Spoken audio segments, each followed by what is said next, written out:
speculation now because of that, what they are. Are you ready to give fans some more clarity on exactly? Yeah, the speculation's wonderful. It's, I think that not only do the fans want to know, but our opponents want to know. And so I think we're going to sort of keep it fluid with us and keep it inside our framework. I will say this, our coaches are pleased with where we are and what we're doing. And I think that's the beauty of this cap system that we're in, is that it is pretty fluid from season to season, from sport to sport, and it can change. And so to sit here and say we're going to focus and put this number on that, it may change by the time we get to the end of the semester. It may change by the time we get to the end of the year, based upon rosters, based upon who's in your program and who's not in your program. And so we want to be really thoughtful about how we do that, and we think our best advantage in being able to help our coaches in the best way possible is to be really, really nimble in what we do, and we can only do that, we think, if we structure it this way. So we've worked really closely. Kevin Sargent and Cody Weber are two guys that are working really hard in our compliance area. I'm not sure if that's the right term for that anymore, but strategically they're working really, really hard to make sure that our coaches get what they need, and that we're able to respond in a fashion that gives us best advantage in terms of recruiting and bringing the right people to our roster. So as long as our coaches are engaged and happy and having good conversations with recruits, we feel really comfortable with just keeping it inside our family. Mitch, given that it's going to be fluid, is there a hard number for football or men's basketball that you're not going to dip below any? Yeah, I think the number from the settlement perspective grows every year. It grows by 4% every year. So that number of $20.5 million will go up by 4%, and then there will be two look-ins over the next 10 years that the plaintiffs can come in and they can ask for a look-in for every 2 times in that 10-year period of time to make sure that the revenues in all of college athletics are being accurately depicted. So that number is going to continue to grow, and we'll just continue to sort of move within our program. So Coach Stoops and I have had a great conversation, Coach Pope, Coach Brooks. We've helped, I think we sort of talked about it, baseball, we've worked with volleyball, women's basketball. I think we just want to be able to respond the right way. So hard numbers, I don't know do anybody any good. Being really responsive to what we need is really, really important. Coach, do you see alignments changing in the conference? In other words, Will go Southwest Conference or SEC? Will we have more additions, subtractions in the conference in the next few years? Yeah, I don't ever say never say never. I think if you'd have said 5 years ago that the Big Ten would be 18 schools and that the SEC would be 16 and the Big 12 I'm not sure where they're at. I think they're at 16 as well. Is that who would have thought that? I don't think anybody would have thought that. So I think there's always change, and we keep talking about that at a pretty high level and in different areas. You've got conversations in Washington, D.C., federally. You've got conversations amongst the commissioners, amongst the CFP, among the FBS. So never say never to change. We'll be ready to respond to it, but I think our focus for what we're doing, we've got to make sure that, number one, from the Southeastern Conference perspective, we're paying attention to the environment and the landscape within our teams, and then making sure that at the Kentucky we're ready to respond to what's going on in the world of college athletics. Mitch, these rosters were set, basketball, football, I think most of the programs had their rosters set under NIL. That was the primary roster building tool. So you have $20 million of revenue share money this year. Can you roll that money over, and is that part of the plan to kind of supplement for years to come? So your $20 million is offset by scholarships. So you've got a $2.5 million offset, which means you've really got $18 million to use for this coming year. So it's who's on your roster and how that. So there is movement in all of that, and when you bring people into your program and when you sign your people, when they actually show up on your campuses. So it's a pretty fluid deal. That's why I said it's really fluid. So we want to make sure we're really intelligent about how we do that.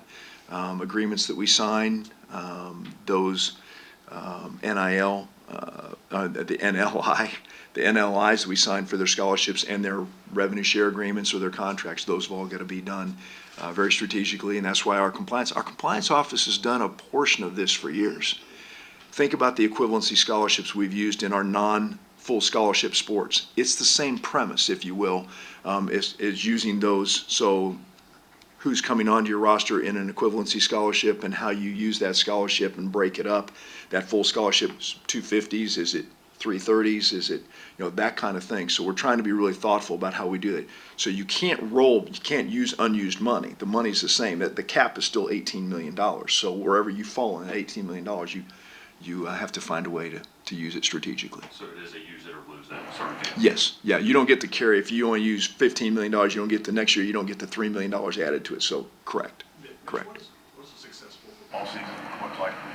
Yeah, we got to get better. We've got to fight and find our way to some more wins in a really, really difficult schedule. I was looking at our schedule the other day, and they said that, and I've heard everybody say that we've got the second or third most difficult schedule in the SEC. I've heard fifth or sixth. Regardless, if you look at the schedule, it's a difficult schedule. So, yeah, Mark and I were chatting the other day and just talking about, literally you go week to week and you just take 1 week at a time. Don't try and get ahead of it. I've always loved when people start giving prognostications. Well, this is a game that they can win now. Well, you don't know who's going to be available injury-wise, roster-wise for either team at this point in time. You just got to play with what you have and you move on to the next one. We've been in this spot before, John. We've been in a spot where we're coming off some tough moments where we didn't get what we wanted to do, and Mark is really, really good at fighting through adversity. And so I've been so pleased with how hard our staff has worked, the way our players have worked, the roster we've got in place. I was at practice yesterday again, enthusiastic group of guys bouncing around, and I know it's early in the fall camp and everybody's bouncing around, right? But I love the enthusiasm of our team. I've been a couple team meetings with them. They're fully engaged, ready to go. And Mark uses the term locked in. They seem pretty locked in. And so obviously you got to go do it on the field. And our league is unforgiving. It is an unforgiving place to play football. But, we've got to find a way to get better. And you know me well enough to know I'm not going to sit here and say it's this number of wins, it's this number of things. I'm not doing that. I've never done that. And so I'm not going to start doing that now. We've been a place that's embraced our coaches. We've got a longevity with our coaches, and we've never overreacted to things. Anyway that's something that people don't particularly like about me. I'm not particularly caring at this point. so anyway. Mitch, Oklahoma has announced that it's going to revenue share with six of its teams. Is Kentucky's revenue sharing going to reach that level? Yeah, so I mentioned that, Mark. I mentioned football, obviously men's basketball, women's basketball. We've had some revenue share with baseball. Softball has participated in that, in volleyball. So we've got 6. As I said, when we were adding 80 scholarships, I thought, Coach Mingione was talking to his team and he said, you're either going to participate in one or two ways. You're either getting some revenue share or you're getting a part of a new scholarship. Baseball scholarships went up significantly. They were getting 11.7 scholarships. They're now getting, I think, 24, 25 scholarships. So that's 13 additional scholarships. So those young men, and if the roster is only 34, which is what baseball's roster is, you might get a couple of designated athletes in there, so you might be 36 or 37. Most of those people are getting to be able to participate in either rev share or scholarship. So there's benefit. In this settlement, there is approximately $25 million of new benefits for our student athletes. Keep in mind, that is all new expenses with no revenue attached to it. So that is where the LLC has been super important for us to be able to come along, have them come alongside us and say, okay, there's $30 million of expenses spread out over 23 sports, trying to find a way to make that work. But yeah, we've got those 6 aligned. And that doesn't mean that in the future that we won't be able to do something. That's why not having hard numbers for each of our now we can move, okay, maybe this year this team doesn't need quite as much. We can go help someone else over here. And we think that's an intelligent way to do that. We're in the first month of this thing, literally the first month. For anybody to sit in front of a group and say, I've got all the answers after 4 weeks, Good for you. Good for you. I mean, I don't know that we've talked about a decade's worth of change that has happened in the last 6 to 10 months of college athletics. The change that has occurred has been massive. We don't even have a governance structure in place, really, to be honest with you. So you're asking people to say, hey, this is absolutely the highway or the pathway we're supposed to go down. I don't think that's a reality in anybody's world. There's going to be a clunkiness to it and a getting started piece to all of this, and hopefully the waters will smooth a little bit, but it is going to be a little bit clunky at the beginning. You have coaches coming out and saying the NIL piece of NIL Go is not working. You have others saying it's working fine. It's working fine. You have the revenue cap is working this way. Really? So everyone's in the weeds and everyone understands exactly what's going on. I've been in the middle of those conversations for 10 months, 12 months, and it's a lot. It is an absolute lot. And I'm thankful for people that want to jump alongside federal legislation and help out of Washington. Anybody that wants to help, that would be awesome. That'd be great. If we can get an alignment and get people to help, that would be great. But to sit here and be critical of the system that's only been in place for 4 weeks, really, really difficult. And so we got to find our way through it and just gently walk through this thing and let it smooth itself out. So I think there's a lot of really good people working at this thing, and I'm thankful for that. We got a lot of folks trying hard. The 8-9 debate in football conference schedule. Yeah. Do you have any clarity on when maybe there was a deadline for when we're going to find out what the 2026 schedule is? Yeah. Where does that kind of stand? So 8-9 debate, and there's no mystery on where I stand on 8-9. 8's better for Kentucky. We'll have the athletic directors in our league. Obviously, there's financial components to it. There's competitive components to it. There's components to it as it relates to our ability to have 7 home games or 8 home games. We've been fortunate about every 2+ years we've been able to have 8 home games because Mark Hill does an unbelievable job of scheduling with our football staff of putting things together for us to be able to have 8 home football games. If we have 9 conference games, the chances of doing something like that get a little bit harder for us. So the 8-9 conversation is difficult, and it's a good conversation in the room. There's an economic component to it as it relates to television, for sure. And so I think that decision's going to obviously has to come pretty quickly. We've got athletic directors meetings in August. There's probably a pretty good chance that's on the docket. And then some decision comes out of all that. If we go to 9, that means every other year we have 5 conference games on the road and 4 conference games at home. And you only have 3 non-conference games. And so then when you begin to do the math of how all that comes together for Kentucky, and that's where we've got to be really thoughtful about what we do. But it's a conversation that's going to come to a head here fairly quickly. You mentioned just a minute ago, you touched on federally maybe help. You saw the edict from the president that came out about no pay for play. Do you feel the future is something federally to kind of mandate how the NCAA works? Yeah, I don't know that like I said just earlier, I think there's a lot of people trying to help, and that's awesome. I've had multiple conversations, been to Washington, D.C., I don't know, 3-4 times here in the last 10 months. We've been in the hallways. We've had conversations on the phone with our state representatives in D.C. The president has had conversations with commissioners. There's been, executive orders. There's been things that have said, all of that is great conversation. We need to if we can hopefully dial it into some help where we're all sort of on the same hymn book would be awesome. But it's difficult. It is difficult. There's so many perspectives, and you've got 4 conferences that are, all across the country, and that's never been something that's been aligned. I've been in this thing for 43 years. I've never seen all of the power conferences aligned on conversations. They come at them from different perspectives. It's no different. I think everybody makes it out to be something different for college sports than it is for the NFL or the NBA or Major League Baseball. There are some things that they've got we certainly don't have, including antitrust exemptions. All of that's fine. But when you think about small market, big markets, and West Coast versus East Coast, and those kind of things, and all those things, they're remarkably different. And those owners all come at it from a different perspective. They've got just a couple things that are different from us.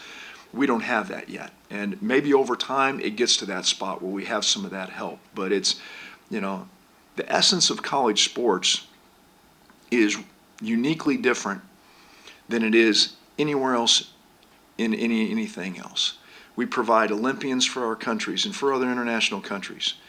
We provide opportunities for women's sports that are uniquely different than anything else. And you can argue there's other professional sports leagues. There's nothing that has the visibility or the competitiveness that college sports does for women's sports.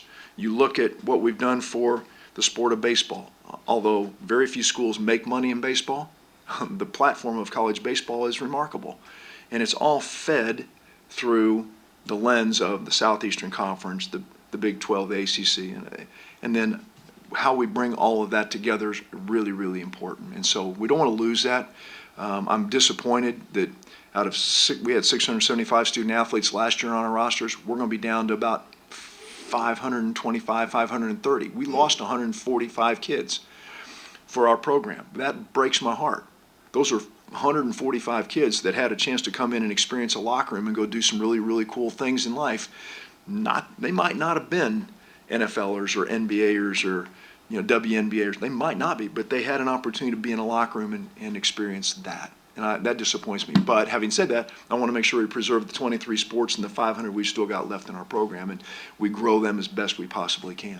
Mitch, at what point would it be better just to, instead of federal legislation, just to have a collectively bargained agreement in place? And kind of, I know it's on the level of professional sports, but it seems like we're in that territory now. I think there's lots of state pieces to that are really difficult for everyone to get past. You've got state laws. We've got to get all of our states talking at the same time. We don't need one state walking off and going set a set of rules and then having some other state saying competitively, I can't allow that state to go do that. I'm going to go do my own thing over here. We sort of got that going on right now. We need everyone to sort of say, okay, we're all going to be in the same space to start with. And I don't think we can get to the space you're talking about if we don't have that to begin with. So we're going to have to find some continuity in those conversations. So, yeah, Dick. You've been at this for a while, as you said. You spend most of this time here talking about legislation and budgets and NIL and the portal and all that. And you got into this line of work for whatever reason, but I can't imagine this is what you signed up for. You got coaches walking away, established coaches walking away, because this is the most tumultuous time really in the history of college sports. I'm just curious, what keeps you going? Yeah, I think it goes back to, the piece for me when I walk into a room with our student athletes, and they're getting ready to compete.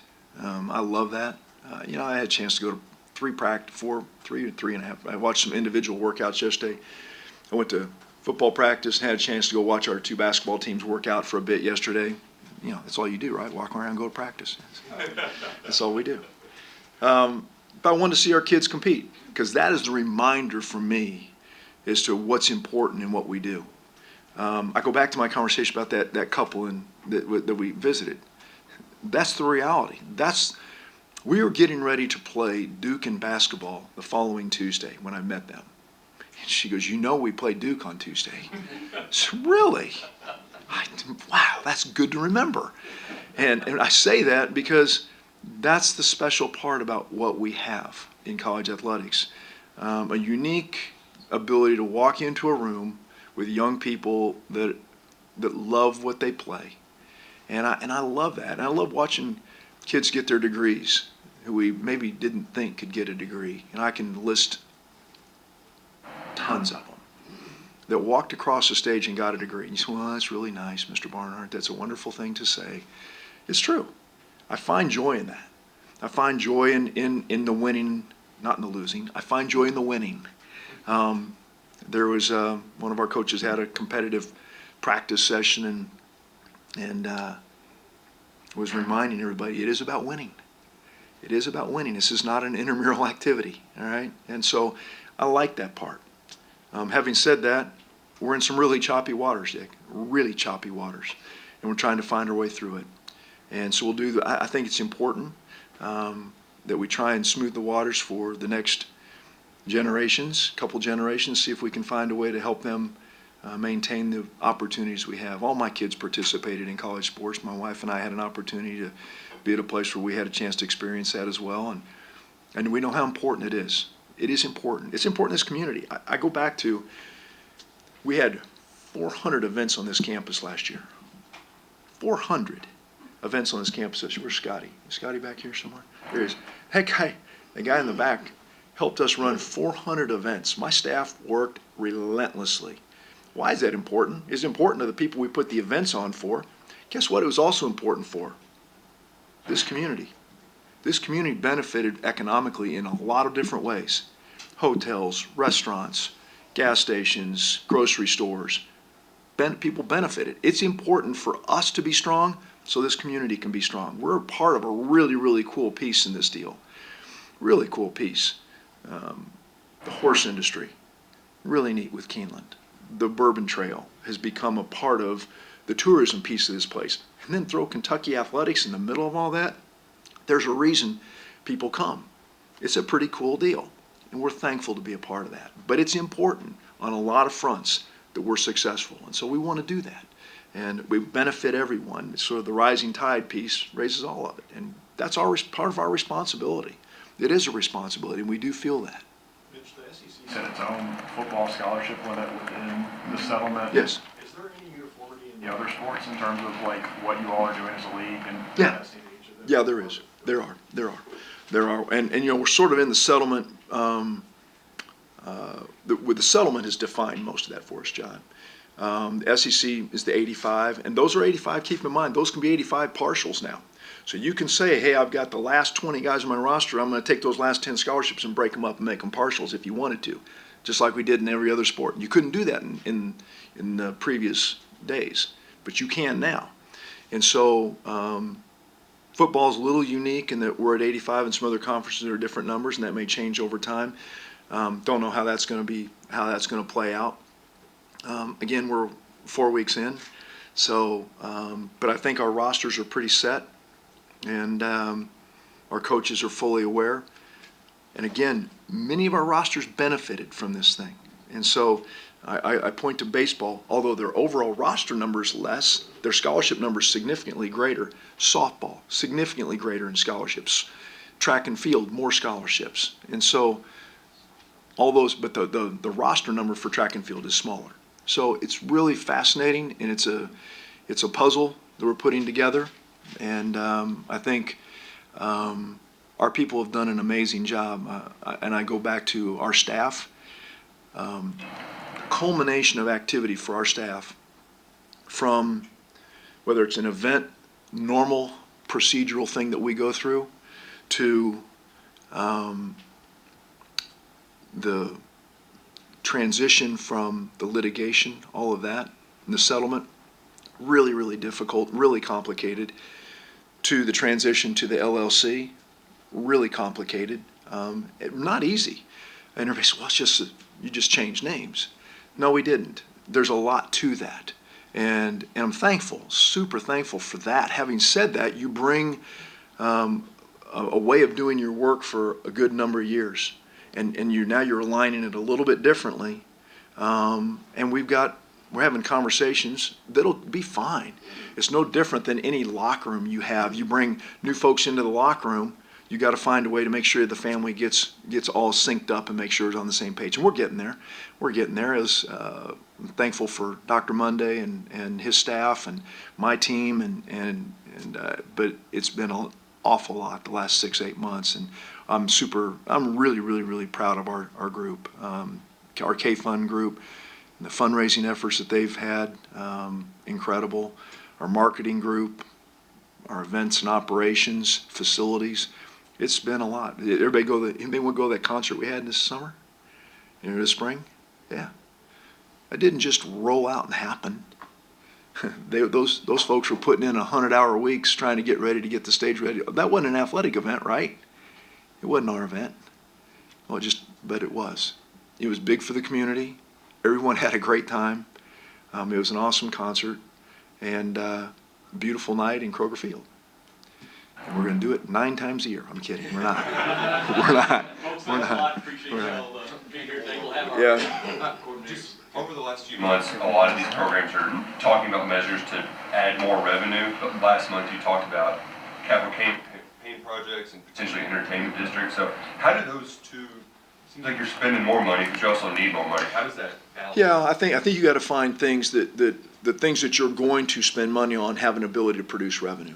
And so we think like the West End Zone expansion for our club spaces has a chance to do it. Wi-Fi has a chance to help us with that. There's some things you have to do because you can't afford just to sit here and let things deteriorate. So if I let the steel structure in our stadium deteriorate, that's a problem. Okay, we don't want to do that. That's a safety issue. We got to make sure we maintain our stadium. You don't want things to deteriorate to a spot where all of a sudden the expense to fix them has become so great, it becomes not smart. So we're going to work really hard at that. But all the decisions we're going to try and make, you have to weigh them in terms of ongoing maintenance and operation. Does it function? And does it produce some revenue for you on the other side? And we've got some really cool thoughts in terms of the way we want to produce some revenue. We also want to find new buckets.